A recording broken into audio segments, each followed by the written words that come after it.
UK Ambassador to Kenya Nic Hailey is urging political players to respect the independence of the Independent Electoral and Boundaries Commission as it undertakes preparations for the October 17th repeat elections.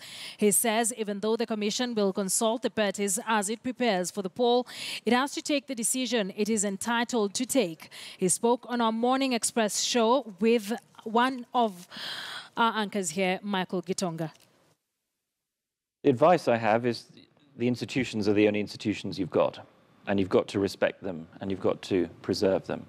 You have very competitive politics in this country. As I said, that's a strength, but you have to mediate that, just like a football match has to be mediated by a referee. You have to mediate that through your institutions. And both sides need to allow the institutions to do their job.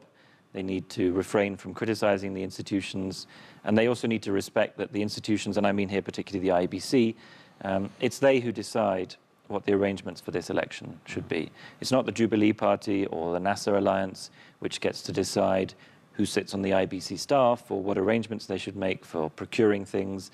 The IEBC should talk to them and consult them, and it's doing that. But ultimately, it is the Independent Electoral and Boundaries Commission, and it needs to act independently, and people need to respect the decisions that it makes. From your observation, would you say the IEBC is independent?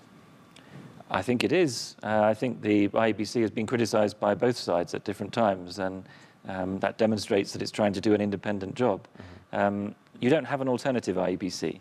The Constitution doesn't say if you don't like the IEBC, you can look elsewhere, you can look to someone else to run the elections. You have only got one. So I think all Kenyans need to, and all parties in particular, need to give it space, respect its right to do its job, and respect its right to make decisions.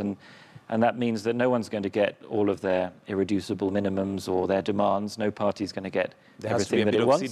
There's got to be, there's got to be some refereeing. Otherwise, the match doesn't work. Okay.